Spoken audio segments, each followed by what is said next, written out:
बिस्मिल्लाहिर्रहमानिर्रहीम अल्हम्दुलिल्लाहि रब्बिल आलमीन वस्सलातु वस्सलामु अला सय्यिदिल अंबिया'i वल मुरसलीन। नाज़रीन, प्रोग्राम एन इश्क के साथ आपका मेज़बान राहिल मुख्तार साबरी हाज़िर खिदमत है। हमेशा की तरह खान स्टूडियो के प्लेटफार्म से प्रोग्राम एन इश्क आपके लिए नशर किया जा रहा है।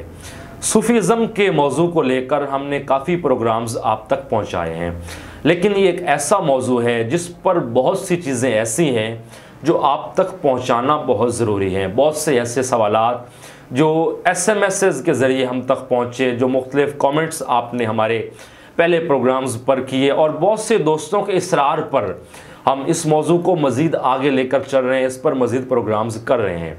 आज हमने जिस शख्सियत को दावत दी है इस मौजू पर गुफ्तगू करने के लिए, आपका ताल्लुक़ शहर साहिवाल से है। एक बहुत ही अजीम इल्मी अदबी शख्सियत ना प्रोफेसर मोहम्मद अशरफ तबस्सुम साहब हमारे साथ तशरीफ़ रखते हैं। आपके सामने हम यही सवालात रखेंगे कि सूफ़ीज़म किसे कहते हैं। देखने में आया है कि हर मनसब और ओहदा के हामिल शख्सियत में मुतलका ओहदा के लिए कुछ चीज़ों का होना लाजिम है।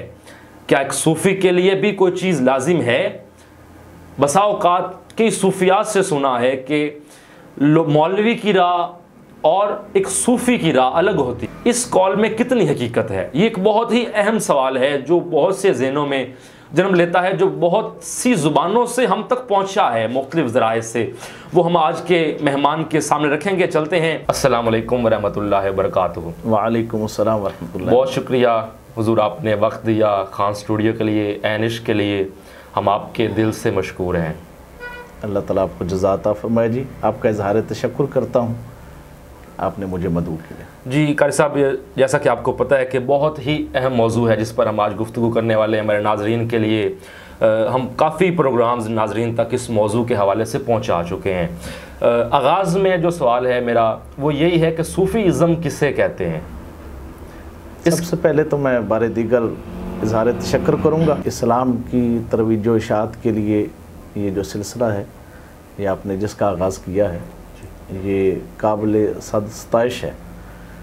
और उसके बाद ये कि जिस मौजू का गुफ्तगू का इंतखाब अमल में आया, ये तो ऐसी बरकतों से लबरेज़ गुफ्तगू है। आका करीम सल्लल्लाहु अलैहि वसल्लम ने फरमाया, ला यशका बिहिम जलीसुहुम, अल्लाह के कामिल बंदों का ज़िक्र जहाँ हो जाए, वाह वाह, उस मजलिस में बैठने वाला बदबख्त नहीं रहता। हाय हाय हाय, क्या कहने। अव्वल तो बदबख्त ऐसी महाफिल में आता नहीं है, और अगर आ जाए तो शकावत उससे बिल्कुल दूर हो जाती है और सादतों से वो बारायाब हो जाता है। वाह, क्या कहने। एक तो ये बात, क्या कहने। और दूसरी बात ये है कि ज़िक्र कामिलीन या सूफिया का ज़िक्र ये कफ़ारा सय्यात भी होता है। अब रही बात आपके सवाल की कि सूफ़ी किसे कहते हैं। सूफ़ी का लफ्ज़ सौफ से भी निकला है या सफ़ा से है। सौफ कहते हैं ऊन को, मोटे कपड़े को। सूफिया चादर लेते थे मोटी, या कपड़ा सादा पहनते थे, उससे सूफ़ी बन गए। या सफ़ा से ये है, यानी सूफ़ी वो जिसके ज़ाहिर व बातिन की सफाई हो जाए। वाह वाह। और ये फ़कत बातनी सफाई पर मौकूफ़ नहीं है।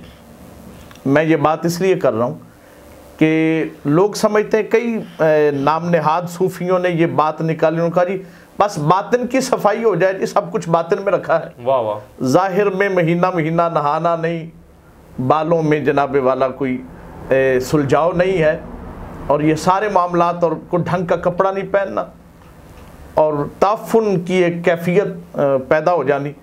और उनसे पूछा जाए जी आप ये हालत क्यों बनाए हुए हैं, वो कहते हैं जी बस जी बातिन साफ़ होना चाहिए, ज़ाहिर में क्या रखा है। तो ये बात भी बिल्कुल ठीक नहीं है। और खाली बातिन हो ठीक, ज़ाहिर ना हो, ये भी नहीं ठीक।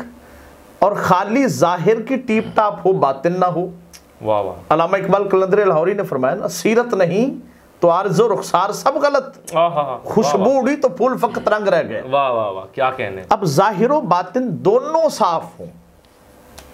वाह। और एक बात याद रखें राहिल भाई, अगर बंदे का बातिन साफ हो तो फिर कुछ बाइद नहीं कि जाहिर की सलाह ना हो।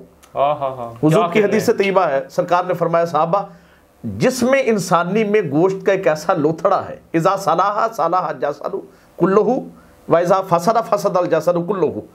अगर वो लोथड़ा ठीक हो जाए, उसकी इस्लाह हो जाए, तो सारे ज़ाहिर की इस्लाह हो जाती है। अगर वो मुंतशिर हो जाए तो सारे ज़ाहिर में इंतशार आ जाता है। साहबा ने पूछा या रसूलल्लाह वो कौन सी चीज़ है? आका ने फरमाया अला वहियल क़ल्ब, याद रखो वो बंदे का दिल है। दिल ठीक हो जाए तो बसारत ठीक हो जाती है, दिल ठीक हो जाए तो सिमात ठीक हो जाती है, दिल ठीक हो जाए तो तकल्लुम ठीक हो जाता है, अगर दिल ठीक हो जाए तो इशारे किनारे ठीक हो जाते हैं। वाह। तो जाहिर की इस्लाह मौकूफ है बातिन की इस्लाह पे। ये चीज अगर बातिन सही नहीं है तो फिर समझे बंदे का जाहिर भी ठीक नहीं है। वाह। और जो सूफी होता है ना, वो खाली ये नहीं कि खुद साफ हो, उसकी जाहिर और बातिन की सफाई खुद की हो और वो आगे सफाई ना कर सके, नहीं। सूफी खुद हामिले सफा भी होता है और सफागर भी होता है। ये चीज निगाह करके अगले को भी। और मैं एक और बात अर्ज करूं, जो थोड़ा पानी होता है ना, वो गंदे को साफ करने से पहले खुद गंदा हो जाता है। वाह वाह। सूफी के लिए ये लाजिम है कि उसमें इतनी बर्दाश्त हो, उसका ज़र्फ इतना वसी हो कि उसके पास अगर कोई गंदा आ जाए तो उसकी सफाई करने से पहले खुद ना गंदा हो, बल्कि खुद शफाफ रहे, अगले को साफ कर दे। क्या कहने मैंने जैसे मिसाल दिया आपको, थोड़ा पानी खुद गंदा हो जाता है, लेकिन दरिया है वो कभी भी गंदा नहीं होता, वो साफ कर देता है। बिल्कुल। इसकी मिसाल मैं देता हूँ। ख्वाजा नूर मोहम्मद मारवी अलैहिर्रहमा चिश्तिया शरीफ के, आपके खुलाफा में सैयद मुहक्कमुद्दीन एक खलीफा गुजरे। अब वो जा रहे थे, साथ में मुरीदीन थे, रास्ते में एक पानी का हौज आ गया और उसमें पानी जो था वो आपने सोचा फिर पता नहीं कहाँ पानी मिले, वुज़ू कर लेते। ताज़ा वुज़ू करने के लिए जो बैठे हैं, वो हौज का जो मालिक था जट बंदा था, उसने देखा ये बाबा तो फटे पुराने कपड़े हैं। और ये बात भी मैं आपके सामने अर्ज कर दूं कि ज़ाहिर सादगी और चीज़ है और तहारत और नज़ाफ़त और पाकीज़गी और सफाई से परहेज़ और चीज़ है, ये दोनों अलग चीज़ें।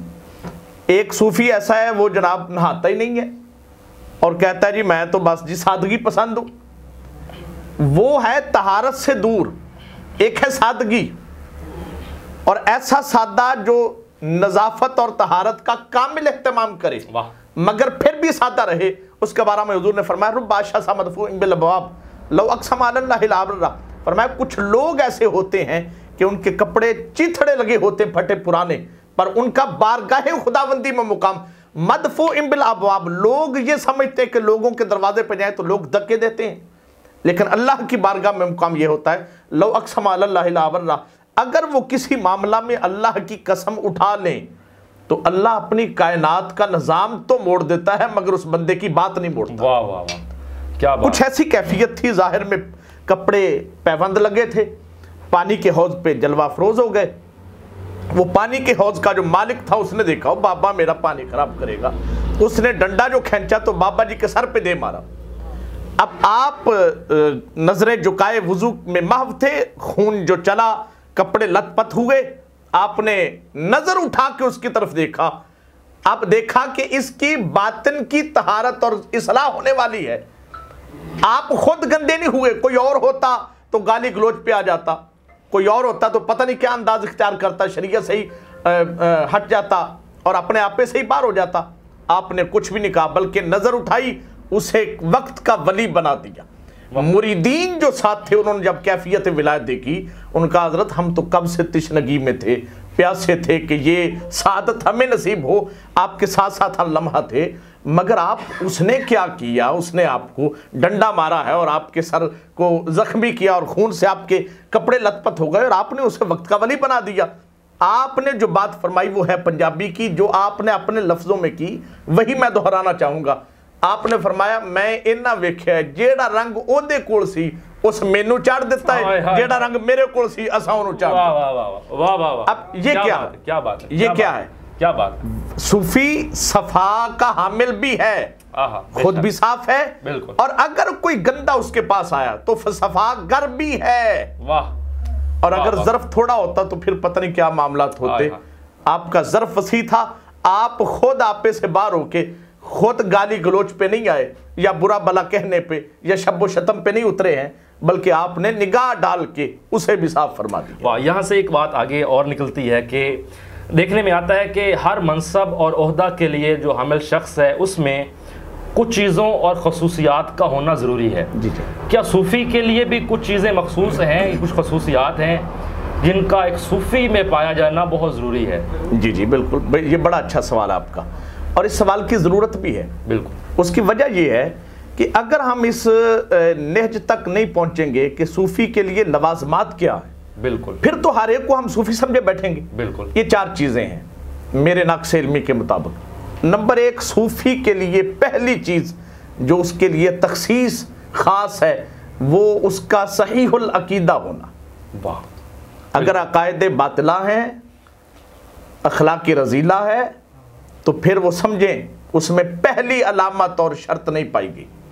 नंबर 2, उसका पाबंदे शरा होना। अल्लाह। अब नशा करता है, भंग चर्स का करता है या कोई और नशा करता है, और वो समझता है कि मैं सूफ़ी हूँ, और लोगों में उसका जनाबे वाला एक डंका बजा हुआ है, मगर उसके काम सारे खिलाफ शरा है। नमाज के करीब नहीं जाता, कहता मेरी बातन की नमाज है, और रोज़े के करीब नहीं जाता, कहता जी रोज़े तो रखे हुए हैं। और जनाबे वाला ऐसे जो इस्लाम ने जिन जिन चीज़ों जो जो अहकामात हमें दिए हैं, उन अहकामात से बिल्कुल वो उनको बालाए ताक रख के उनसे पसे पुष्ट करके मुंह मोड़ के वो फिरता है और कहता है मैं सूफ़ी हूँ। पहली चीज़ है अकायदे सहीहा का होना, दूसरी चीज़ है पाबंदे शरा होना, तीसरी लाजिम चीज़ सूफ़ी के लिए ये है कि वो इल्म शरीयत उसे चाहे सबकन हासिल हो या इल्म लदुन्नी किसी कामिल की निगाह से उसे नसीब।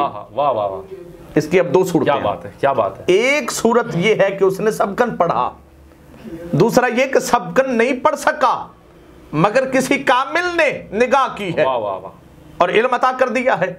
अब ये 3 चीजें होंगी। चौथी चीज ये है कि उसके सिलसिला निस्बत का तसलसल कड़ी से कड़ी मिली।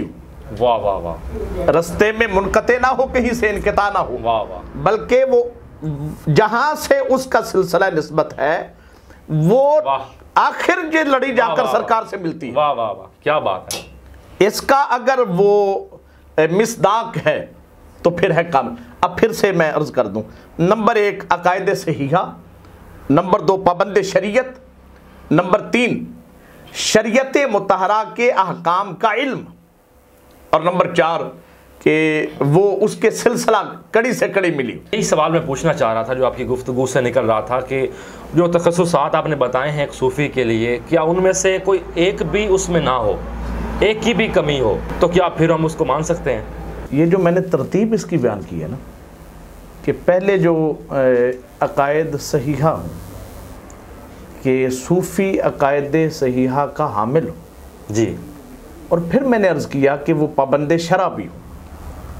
इस तरतीब का भी होना ज़रूरी है। वाह वाह वाह। अगर वो पाबंदे शरा तो है कि नमाज भी पढ़ता है, दीगर अहकाम शरइया पर उसका कामिल अमल भी है, वाह, मगर उसका अकीदा ठीक नहीं है, तो वो अमाल सारे के सारे बेकार है। अल्लाह। मैं इसकी दलील देता हूँ। अल्लाह अकबर। ये बात जो मैं आपके सामने हदीस तैयबा बयान कर, तफसीर दुर्र मंसूर में इमाम जलालुद्दीन सयूती ने बयान की, तफसीर रूहुल बयान में इमाम इस्माइल हक्की अलैहिर्रहमा ने बयान की। वाह। कि गारे सौर में हिजरत की रात हुजूर सैयदना सिद्दीक़ अकबर साथ हैं, चले गए। वहाँ जाके जनाब सिद्दीक़ अकबर ने अर्ज़ की, या रसूलुल्लाह सल्लल्लाहु अलैहि वसल्लम प्यास लगी है। अब आका ने ये नहीं फरमाया कि भाई गैरुल्लाह से क्यों मांग रहे हो, अल्लाह से मांगो, ये भी बात नहीं की। और जनाब सिद्दीक़ अकबर भी जानते थे कि इतनी बुलंदी पे अगरचे पानी नहीं होता, मगर जानते थे मांग उससे रहा हूं जहां कुछ भी ना हो, मदीने वाला वहां भी अता कर देता। अब वहां जाके जब हुजूर से कहा या रसूलुल्लाह प्यास लगी है, आका ने फरमाया इज़हब इला सदरिल गार, जाओ फिर गार के दरमियान में जाके पानी पी लो। अब गए हैं, पानी पिया है, पलट के आए हैं तो हुजूर मुस्कुरा दिए। जनाब सिद्दीक़ अकबर से फरमाया पी लिया पानी? या रसूलुल्लाह जी पी लिया। फरमाया कैसा पानी रहा? या रसूलुल्लाह इतना जायकेदार, इतना शीरी, इतना खुशबूदार पानी कभी नहीं जिंदगी में सुना भी नहीं। उसका जायका यूं था, उसकी मिठास का आलम यूं था, अज़का राइहत मिनल मिस्की, अब यदो मिनल लबानी अहला मिनल असल, कि शहद से ज्यादा मीठा भी था, वाह, और खुशबूदार कस्तूरी से ज्यादा था, और दूध से ज्यादा सफेद था। आका ने फरमाया अच्छा या रसूलल्लाह, ये इतना पानी आला मैंने कभी नहीं सुना।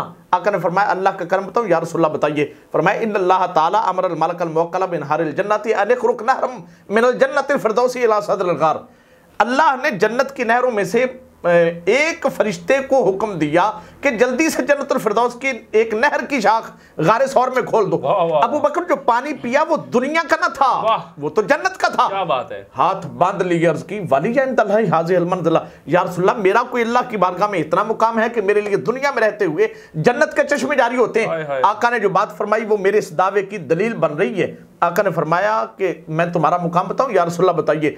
फरमाया ला यदखुलुल जन्नत मुबगदका वलौ कान लहु अमलु सबईन नबिया, ए अबू बकर तेरा वैरी जन्नत में नहीं जाएगा।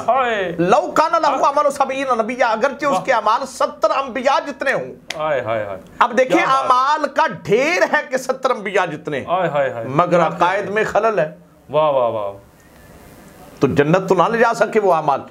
तो मेरे अर्ज करने का मकसूद व मतलब ये है कि इतना अमल भी हो, शान सिद्दीक़ अकबर भी बयान हो गई। सुभान अल्लाह, सुभान वाह वाह, क्या कहने। इतना अमल भी हो, वाह, फिर अकायद में खलल हो, तो वो अमाल अकायद के खला को कभी पुर नहीं कर सकते।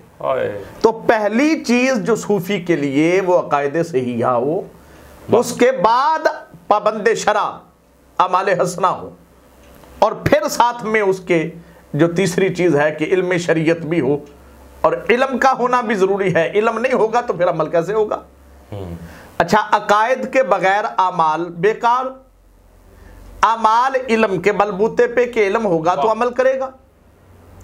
और कड़ी से कड़ी मिलने का ये है कि इक्तिसाब फैज के लिए वो जो फैज सीना बसीना चलता है, वो अगर रास्ते में एक देखें, आप कहीं जाते हैं हजरत, रास्ते में आप पुली नहीं है, अब सड़क जो है उसका जो इत्तिसाल था एक दूसरे के साथ मुत्तसिल होना था, वो तो सिलसिला मुनक़ती हो गया, खला हो गया। आप कैसे जाएंगे। मैं बस कल्ले मुन्नासा अला कदरे उकूलिहिम के तात मैं अर्ज कर रहा हूँ, ये छोटी सी मिसाल ताकि समझ में आ जाए, वगरना और भी बहुत सारी मिसालें इस पर पेश की जा सकती हैं। तो मैं अर्ज करना चाहता था वो जो इक्तिसाब फैज़ के लिए वो जो सीना बसीना एक फैज़ जारी व सारी है, जो निगाह से आगे चलता है और सीनों से आगे चलता है, जब रास्ते में कोई उसका कड़ी कट गई तो वो आगे पहुंच नहीं सकेगा। अब जहां पे कड़ी कटी है वहां तक वो सिलसिला रुक गया फैज़ का, उससे आगे किसी ने फैज़ हासिल करना है तो उसका जब देखें, मैं एक और मिसाल अर्ज करता हूं, जिस डब्बे का कनेक्शन ही इंजन के साथ नहीं है वो मंजिल मकसूद तक कैसे पहुंचेगा। क्या कहने, क्या तो कड़ी से कड़ी का मिलना, ये चारों चीजें। अच्छा, मैं एक और बात भी अर्ज कर दूं यहाँ, सूफी के अब उस इन मदारिज में बतदरीज उरूज और यहाँ पे फरोग के लिए एक दो चीजें और भी जरूरी हैं। सूफी के लिए 3 चीजें सूफिया ने बयान की। वो कहते हैं तकलील ताम, तकलील मनाम और तकलील कलाम। ये 3 चीजें होंगी तो सूफी कामिल से कामिल होता जाए, कामिल से कामिल तर होता जाएगा। तकलील ताम का मतलब कम खाना, तकलील मनाम का मतलब है कम सोना, और तकलील कलाम का मतलब है सूफी ये नहीं कि हर वक्त बोलता रहे बोलता रहे बोलता रहे, जो मुंह में आए वो कहता जाए। नहीं, आका करीम सल्लल्लाहु अलैहि वसल्लम की हदीस है, मिन हुस्न इस्लामिल मरई तर्कुहु माला यानिही औ कमा काल। हुजूर ने फरमाया किसी बंदे के इस्लाम का हुस्न ये है कि बेमकसद बात को वैसे ही छोड़ दे। वाह, क्या बात। तो ये 3 चीजें भी सूफी के लिए जरूरी है। वाह वाह वाह, यानी ये जो 4 तखस्सुसात आपने बताए हैं ये सारे एक दूसरे के लिए लाजिम है। लाजिम और मलज़ूम, एक की भी कमी है तो हम शक में पड़ सकते हैं। जी, शक क्या, बिल्कुल आप यकीन रखें कि फिर वो सफ़ा के कामिल दर्जे पर नहीं। जी, और जो इससे अगला सवाल है जो बहुत ही अहम है कि बसा औक़ात हमने कई सूफिया की ज़ुबान से ये सुना है कि मौलवी की राह और एक सूफ़ी की राह वो अलग होती है। इस कौल में किस कदर हकीकत है, हम इसको कैसे बयान कर सकते हैं, इसकी तशरीह कैसे करेंगे। अच्छा, ये सवाल भी बड़ा लुत्फ़ वाला है और बड़ा ज़रूरी भी है। बिल्कुल, इसकी निहायत ज़रूरत है, और ये एक ना कहीं तक ये बात ठीक भी हो सकती है जी, और कहीं नहीं भी ये कॉल ठीक हो सकता।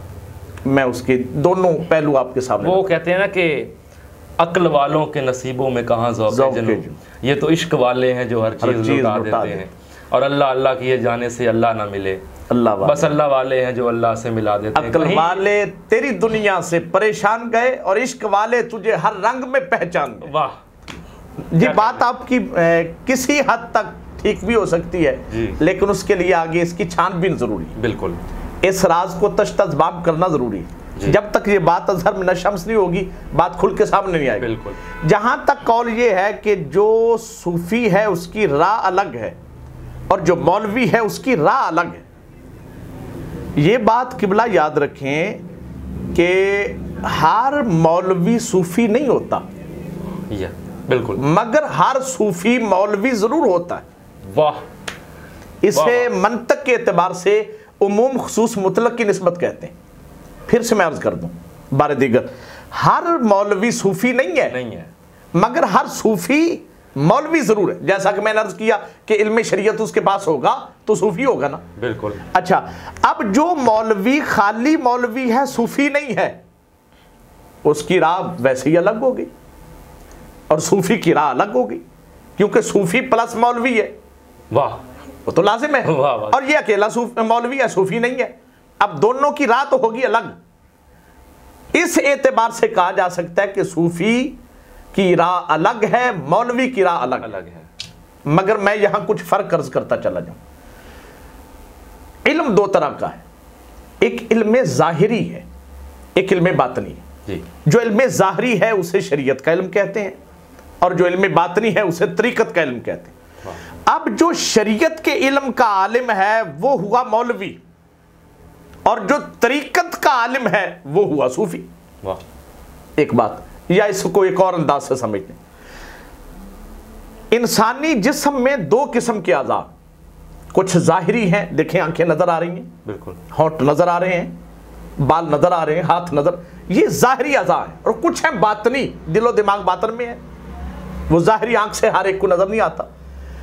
अब जो जाहिरी आज़ा की इसलाह करे वो मौलवी है।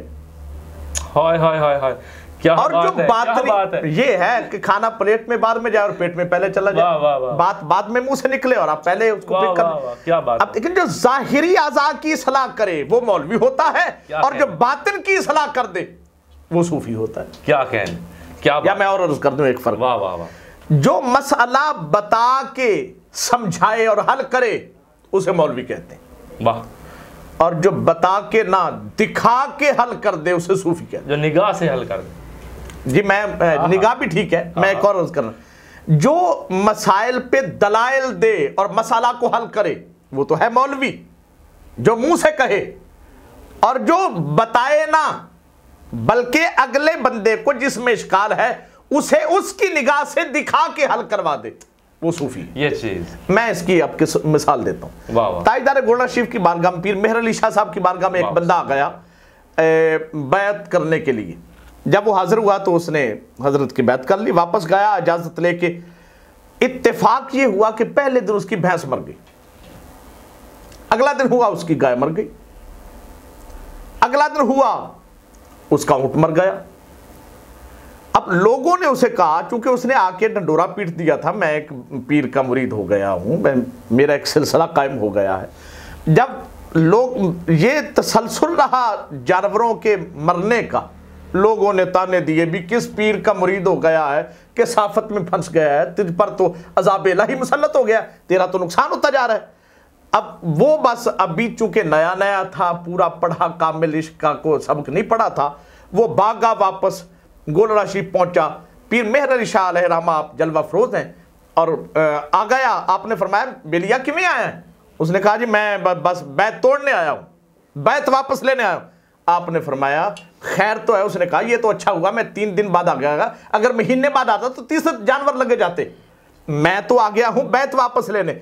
आपने फरमाया मियाँ, आपने पंजाबी में बात, तेरी को मज माँ महर अली थोड़ी मारी। उस आख्या जी मैं बैतवा, आपने फरमाया मैं लेके आगाते छोड़िए। उसने कहा जी आगे से वापस ले दे। जब उसने इतनी बात की, पीर मेहर अली शाह जलाल में आ गए। मैं दावा देने लगा हूं इस पर, दलील इस दावे पर कि मौलवी समझा के मसाले हल करता है, सूफी दिखा के करता है। आप जलाल में आगे फरमाया वुजू कर लिया उसने, फरमाया जा मेरे पास सामने बैठ जा, बैठ गया, दोजानू बैठ गया, मेरे घुटनों से घुटने मिला दिए। आपने फरमाया मेरे हाथ में हाथ दे, उसने दे दिया। आपने उसके ऊपर चादर कर दी, फरमाया आंखें बंद कर ले, जब आंखें बंद की हैं फरमाया पढ़ मेरे नाने पे दरूद। जब उसने दरूद पढ़ा है, क्या देखता है? मेरा हाथ मेरे अली के हाथ में है, मेरे अली का हाथ ख्वाजा पीर सियाल लजपाल के हाथों में है, पीर सियाल लजपाल का हाथ ख्वाजा शाह सुलेमान तौसवी के हाथों में है, ख्वाजा शाह सुलेमान तौसवी का हाथ ख्वाजा नूर मोहम्मद मुहारवी के हाथों में है, ख्वाजा नूर मोहम्मद मुहारवी का हाथ ख्वाजा फखरे जहां के हाथों में है, ख्वाजा फखरे जहां का हाथ ख्वाजा नजामुद्दीन औलिया के हाथों में है, नजामुद्दीन औलिया का हाथ बाबा फरीदुद्दीन मसूद गंजे शक्कर के हाथों में है, फरीदुद्दीन मसूद गंजे शक्कर का हाथ ख्वाजा कुतुबुद्दीन मुख्तार काकी के हाथों में है, कुतुबुद्दीन मुख्तार काकी का हाथ ख्वाजा मोइनुद्दीन चिश्ती अजमेरी के हाथों में है, मोइनुद्दीन का हाथ उस्मान हारूनी के हाथों में है, हजरत उस्मान हारूनी का हाथ ख्वाजा शरीफ जंदानी के हाथों में है, ख्वाजा शरीफ जंदानी का हाथ ख्वाजा मोहम्मद चिश्ती के हाथों में है, ख्वाजा मौदूद चिश्ती के हाथों में है, ख्वाजा मौदूद चिश्ती का हाथ अबू यूसुफ नासरुद्दीन के हाथों में है, अबू यूसुफ नासरुद्दीन का हाथ